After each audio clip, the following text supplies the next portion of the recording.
Hey, horror fans, once again, it is me, the Horror Miser Mani G. It's time to review the latest psychological horror film. It is called Birth, Rebirth. Don't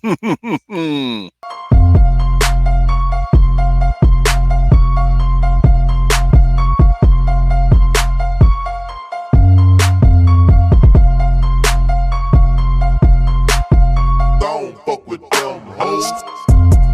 Now, Birth, Rebirth is a 2023 American psychological horror film. It was directed by Laura Moss. It was written by Laura Moss and Brendan J. O'Brien. Now, the film stars Marion Ireland, Judy Reyes, A.J. Lister, Breeden Wool, and LaChance. Now, in this film, a morgue technician successfully reanimates the body of a little girl, but to keep her breathing, she will need to harvest biological materials from pregnant women. When the girl's mother, a nurse, discovers her baby is alive, they will enter into a deal that forces them down a dark path of no return. Ooh. Do you know, horror fans, one of the most terrible experiences a person can go through is the sudden death of their child. Whether it's by accident, violence, or a certain illness, no one can prepare a parent the pain that they're going to go through. It's just excruciating. It just suddenly happens, and there's no telling how they're going to react or what the consequences are going to be. However, if by chance someone gave that parent the opportunity to bring their child back from the dead, and what steps would they have to go in order to keep that child alive? Well, that's what writer-director Laura Moss has brought us with her latest project. It's called Birth, Rebirth. Now, when watching the film, it focuses on two women. We have Dr. Rose Casper, who works as a pathologist, and we have Cecile Morales, a maternity nurse and single mother who is raising her precocious 5-year-old daughter, Lila. Now, their worlds will collide when, after Lila suddenly dies from meningitis, Cecile discovered that Rose has not only stolen Lila's body, but she's alive in Rose's apartment. What? So after learning of Dr. Rose's experiments about bringing the dead back to life, both ladies decide to do what is necessary in order to keep Lila alive, leading them down a dark and dangerous path. Am I hearing Frankenstein vibes? No, obviously, when watching this movie, you can tell that Laura was inspired by Mary Shelley's 1980 novel Frankenstein. I mean, there's no doubt about it. You can definitely see the Frankenstein vibes in this film here. I mean, when the film begins, you can see the obsession that Rose has done with her experiments by seeing some of the things that she puts herself through. I'm pretty sure once you see the film, it's like, what the hell is this woman up to? I mean, it's similar to what Victor Frankenstein has with his experiments, though we don't see Rose screaming, "It's alive! It's alive!" like Colin Klein does. In the 1931 Universal monster film Frankenstein, we don't see that aspect of obsession, but you can see her obsession is similar to Victor Frankenstein's obsession. Now, unlike other adaptations that we've seen in Mary Shelley's novel, Lila doesn't go on a rampage attacking and killing people who have wronged her mother or Rose. I mean, earlier this year, there was a similar film called The Angry Black Girl and Her Monster that was definitely given vibes of Frankenstein, where that particular monster tried to right the wrongs of her sister. This one doesn't. That's because Laura and her writing partner, Brendan J. O'Brien, have taken a different approach with this particular premise.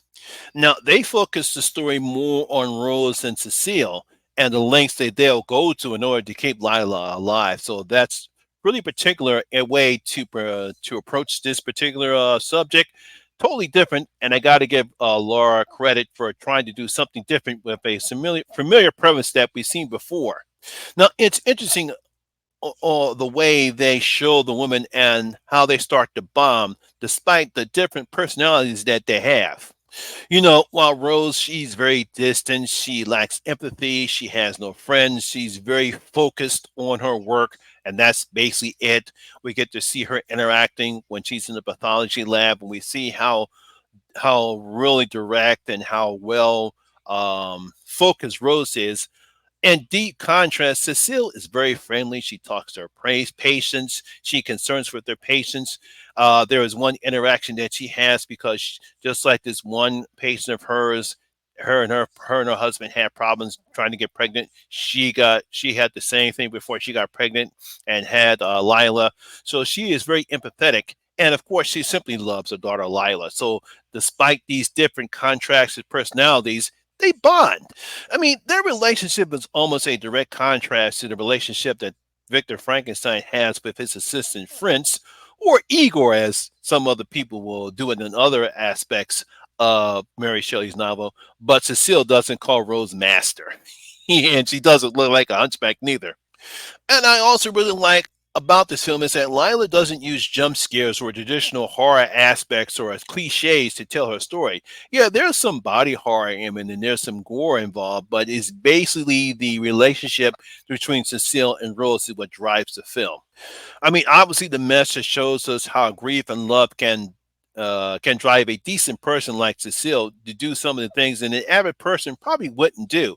But it's just mainly what drives her is a love for her daughter, and she obviously is not ready to let her go, and that's what drives Cecile to do some of the things that she does.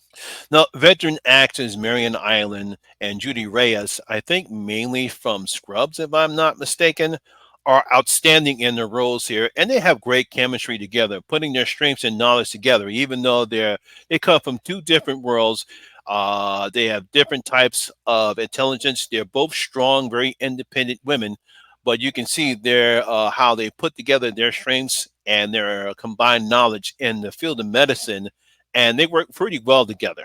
They take Laura and Brendan's script and give it the life and energy that it needs to carry the film. Because, as I said before, even though there's some horror elements in it, there's no real horror that happens here.